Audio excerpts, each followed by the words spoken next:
In 1857, the Supreme Court was a decidedly partisan institution. Of the 9 Supreme Court justices, 7 were pro-slavery Democrats. 5 came from slaveholding families. Their desire to secure the rights of slaveholders would cause them to make the most infamous judicial decision in American history. The man who started it all was named Dred Scott. Dred Scott was a slave born in Virginia.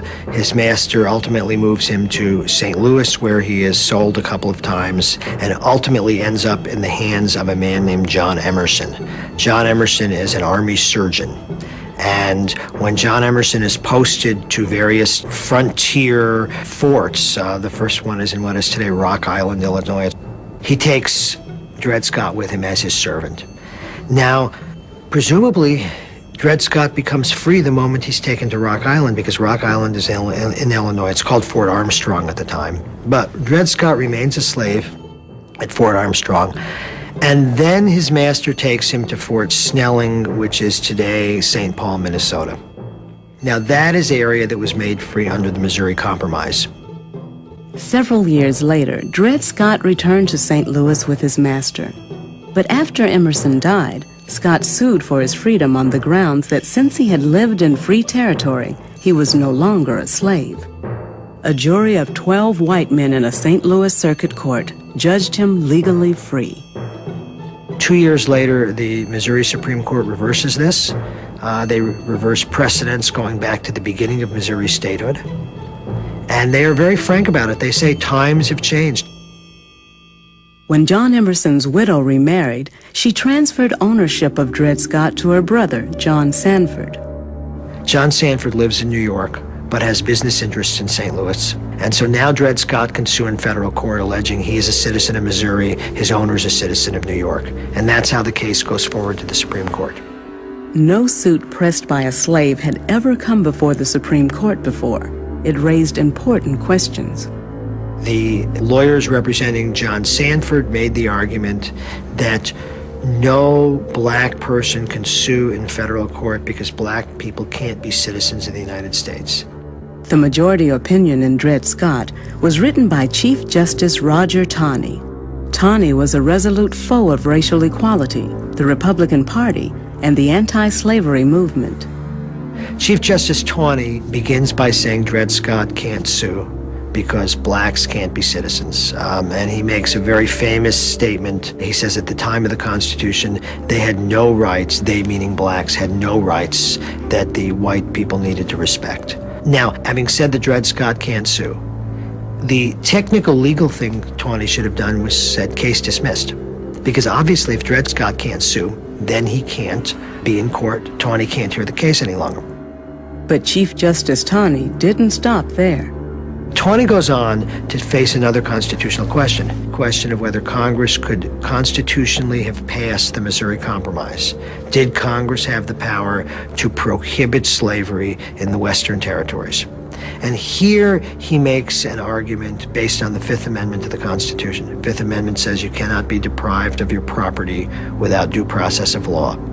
And so he makes the argument that the federal territories cannot ban slavery because slavery is a fundamentally protected property within the United States constitutional scheme.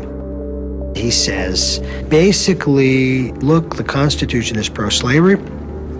We have a pro-slavery country. Slavery is a protected property. It's protected more than any other kind of property. And it's protected in the territories. This was also, by the way, essentially a drop-dead letter to the new Republican Party, because the new Republican Party, organized in 1854 after the Kansas-Nebraska Act, was based on the theory that you should stop slavery from spreading into the territories. We fearlessly declare that there never was under the whole heaven a more atrocious, wholesale wickedness perpetrated upon the bench of justice than this. Such a decision cannot stand. All that is merciful and just on earth and in heaven will execrate and despise this edict of Taney. The nation has achieved a triumph. Sectionalism has been rebuked and abolitionism has been staggered and stunned. Dred Scott himself was purchased by the sons of a former owner and set free a year later. But the controversy surrounding the Dred Scott decision did not quickly die down. It's that third element in the triangle of disasters, I suppose, in the pre-Civil War decade. And that here now the court has joined the politicians in making a decision in this case in which the Supreme Court decides basically that Dred Scott and by extension all black Americans have no constitutional rights that whites are bound to respect.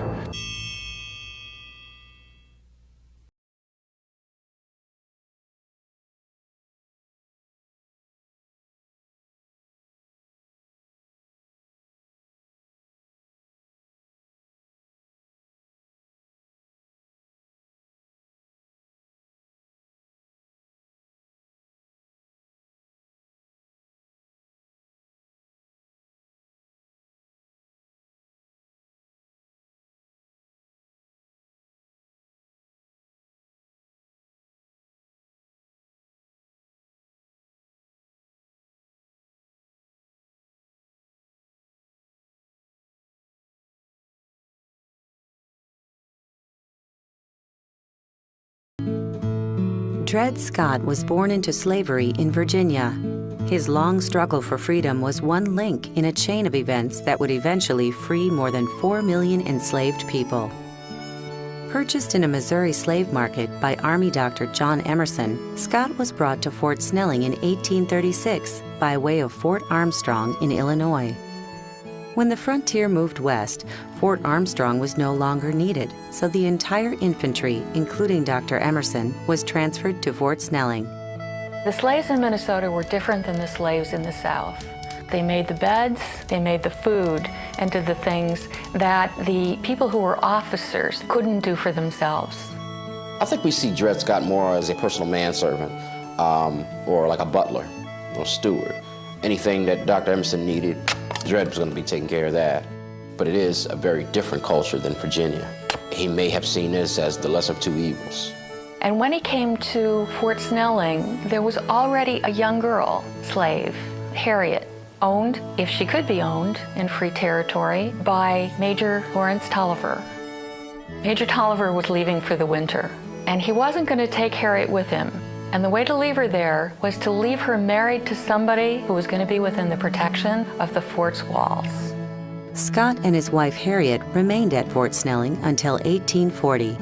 They first sued for their freedom 6 years later. They were one of at least 300 slaves who had sued for freedom in the St. Louis courts before. The majority of them won because they, like the Scotts, had lived in free territory.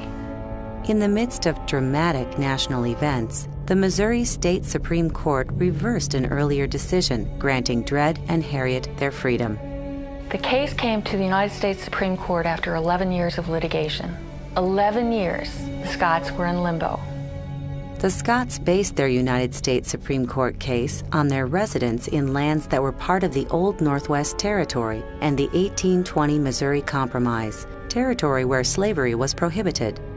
In their landmark 1857 decision, the court declared that Congress had acted unconstitutionally in passing those enactments. Consider the extent of that. The United States Supreme Court declared that the freedom provision under the Northwest Ordinance was unconstitutional. The Scotts would have no basis to claim their freedom under that. Further, on a technical matter, in order to get a case into federal court, you had to be a citizen of one of the states. The court, in a 7-2 decision, declared that the Scotts were not citizens of any state. Not only did Dred and Harriet lose, their slavery be maintained, the secondary dimension of this was that no persons of color, free persons of color as well, were deemed to have any rights that white men were deemed to respect. We have watched with increasing anxiety the progress of the opinions of the United States Court on the Dred Scott case, till it has finally reached a conclusion, literally making slaveholding legal throughout all the northern states. The antipathy that was directed at the United States Supreme Court by newspapers was extraordinarily strong. The self-satisfaction that Southern newspapers reported was equally strong. It is one of the most atrocious law opinions that has ever disgraced the history of At a single blow, it shatters and destroys the platform of the Republican Party. 5 of the Supreme Court's 9 silk gowns are worn by slaveholders. The Dred Scott decision will bring the enemies of the South face to face with the Constitution of their country. We can but foresee that this decision will create everywhere a profound sensation. This very attempt to blot out forever the hopes of an enslaved people may be one necessary link in the chain of events preparatory to the downfall and complete overthrow of the whole slave system. After the court case, they were still legally considered slaves. Dred and Harriet eventually did acquire their freedom. Dred died as a free man. I'm not sure that the Dred Scott case itself would have caused the Civil War if South Carolina hadn't been primed to secede.